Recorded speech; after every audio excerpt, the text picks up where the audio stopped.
নমস্কাৰ বন্ধুসকল, director of education BTCৰ আণ্ডাৰত আপাৰ প্ৰাইমাৰী আৰু হাই স্কুলৰ কাৰণে ছায়েন্স আৰু মেথছৰ টিচাৰ্ছৰ ভেকেঞ্চি ওলাইছে আৰু সেই পষ্টখিনিৰ কাৰণে আপোনালোকে কেনেকৈ এপ্লাই কৰিব আৰু কি কোৱালিফিকেশ্যন লাগিব সেইটো ডিছকাছ কৰিম এই ভিডিঅ'ত।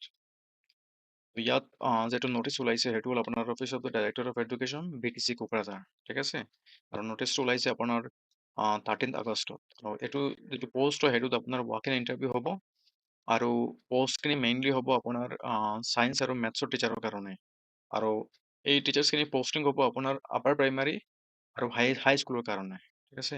আৰু পষ্টখিনি আপোনাৰ 6 মান্থৰ কাৰণে কণ্ট্ৰেকচুৱেল হ'ব আৰু এই পষ্টখিনিৰ কাৰণে আপোনাৰ যিটো ফিক্স চেলাৰী হ'ব সেইটো হ'ব আপোনাৰ 10,000, ঠিক আছে।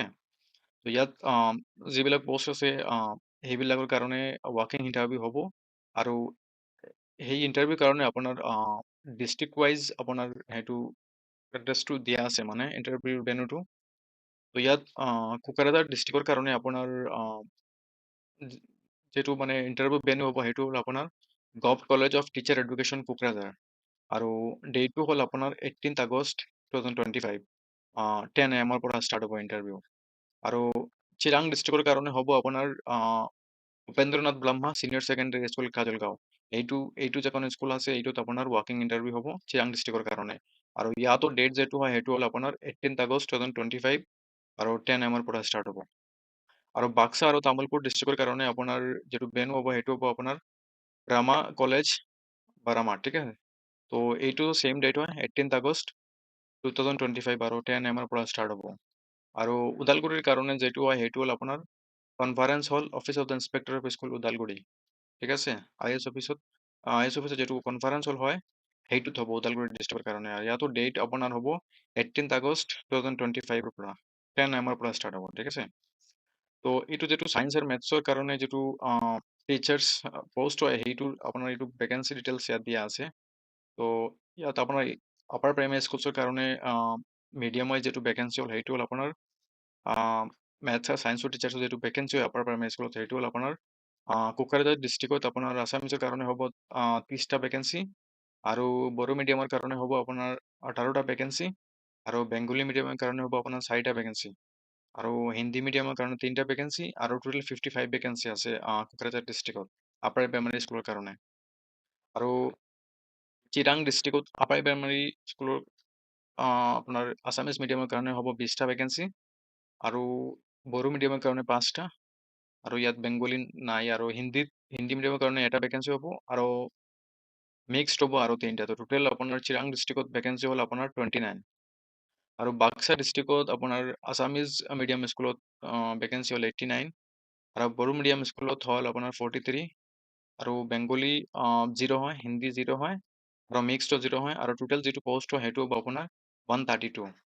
আৰু তামুলপুৰ ডিষ্ট্ৰিক্টত আছামিজ মিডিয়ামৰ কাৰণে ভেকেঞ্চি আছে 36 আৰু বড়ো মিডিয়ামৰ কাৰণে হ'ব আপোনাৰ 14 আৰু বেংগলী মিডিয়ামৰ কাৰণে 0, হিন্দী মিডিয়ামৰ কাৰণে 0 আৰু মিক্সড 0। তো ইয়াৰ টোটেল পষ্ট আছে আপোনাৰ 50। আৰু ওদালগুৰি ডিষ্ট্ৰিক্টত আছামিজ মিডিয়ামৰ কাৰণে ভেকেঞ্চি আছে 7টা আৰু বড়ো মিডিয়ামৰ কাৰণে আছে 5টা।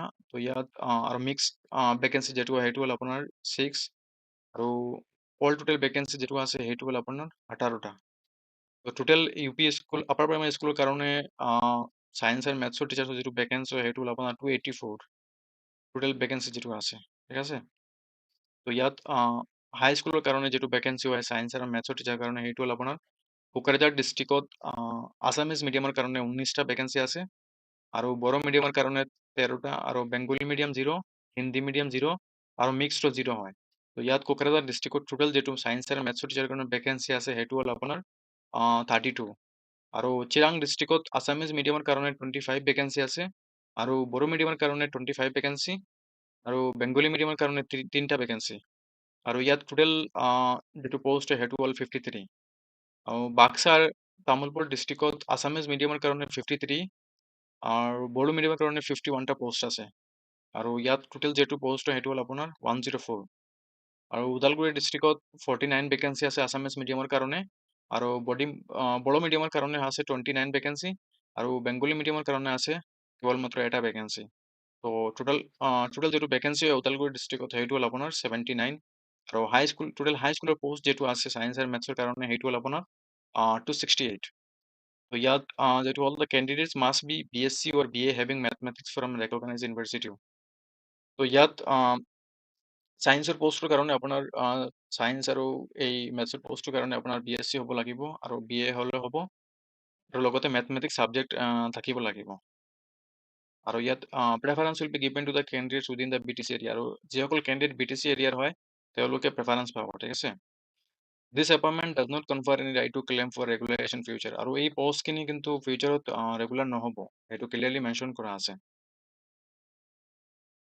আৰু এইখিনি পষ্টৰ কাৰণে আপোনালোকে যি ডকুমেণ্টছ আপোনাৰ ল'ব লাগিব ৱাৰ্কিং ইণ্টাৰভিউ টাইমত, সেইবিলাক হ'ল আপোনাৰ marksheet, pass certificate of HSLC, HS and BSc, BA having mathematics, ঠিক আছে। তো আপোনাৰ HSLCৰ পৰা ডিগ্ৰী লৈ আপোনাৰ যি মাৰ্কশ্বিট আৰু পাছ চাৰ্টিফিকেট আছে সেইবিলাক আপোনাৰ ইণ্টাৰভিউৰ কাৰণে আপোনাৰ ল'ব লাগিব। আৰু পাছ চাৰ্টিফিকেট অফ সেৱা or admit card of HSLC in support of age, আৰু আপোনাৰ এজ প্ৰুফৰ কাৰণে HSLC এডমিট কাৰ্ড নহ'লে আপোনাৰ এই যিটো পাছ চাৰ্টিফিকেট আছে সেইটো ল'ব লাগিব। আৰু BEd বা DLEডৰ চাৰ্টিফিকেট আৰু মাৰ্কশ্বিট লাগিব। আৰু আপুনি যদি ৰিজাৰ্ভ কেটাগৰী হয় তেনে আপোনাৰ SC ST আৰু OBC MOBC কাৰণে আপোনাৰ যিটো চাৰ্টিফিকেট হয় সেইটো ল'ব লাগিব। আৰু candidates with disabilities will have to include certificate of disability by the gov authority. যিসকল ডিছেবিলিটি বা PWD কেণ্ডিডেট আছে তেওঁলোকে কিন্তু চাৰ্টিফিকেট ছাবমিট কৰিব লাগিব। আৰু NCC চাৰ্টিফিকেট হ'লে আপোনালোকে ছাবমিট কৰিব পাৰিব। আৰু এক্সট্ৰা কাৰিকুলাৰ এক্টিভিটিজ, স্পৰ্টছ সেইবিলাকো আপোনালোকে থাকিলে ল'ব। Certificate of achievement in fine arts and cultural activities ৰিপ্ৰেজেণ্টিং the state officially at national level if any. আৰু আপোনালোকৰ এক্সট্ৰা কিবা কাৰিকুলাৰ এক্টিভিটিজ সেইটো আপোনাৰ নেশ্যনেল লেভেলত ৰিপ্ৰেজেণ্ট কৰিলে সেইটো ল'ব পাৰিব। Certificate of ex servicemen issued by director of Sainik welfare board, আৰু BTC resident certificate issue from the concern authority. আৰু যিসকল BTC এৰিয়াৰ হয় তেওঁলোকে BTC এৰিয়াৰ আপোনাৰ ৰেচিডেঞ্চিয়েল চাৰ্টিফিকেট যিহেতু হয় সেইটো ল'ব লাগিব। Authority reserve the right to cancel candidature of any candidate as and when any ineligibility condition is detected.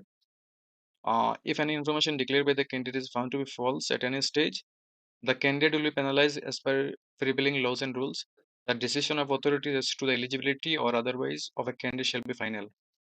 আৰু ইয়াত আপোনালোকে যি ডকুমেণ্ট আপোনালোকে ছাবমিট কৰিব সেইবিলাক যদি আপোনাৰ কিবা মিছমেচ হয় তেনেহ'লে আপোনাৰ এই পষ্টটোৰ কাৰণে ইনএলিজিবল হৈ যাব আপুনি, আৰু এই পষ্টটোত আপোনালোকে গভৰ্ণমেণ্ট নাপাব।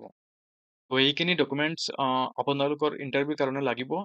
আৰু লগতে জেৰক্স কপিও লাগিব, আৰু সেই জেৰক্স কপিখনত আপোনালোকে চেল্ফ এটাষ্ট কৰিব লাগিব। আৰু লগতে অৰিজিনেল চাৰ্টিফিকেটো অৰিজিনেল চব ডকুমেণ্টছ আপোনালোকৰ ল'ব লাগিব ইণ্টাৰভিউৰ কাৰণে। তো এইটো আছিল এই ভিডিঅ'ত। ঠিক আছে, ধন্যবাদ।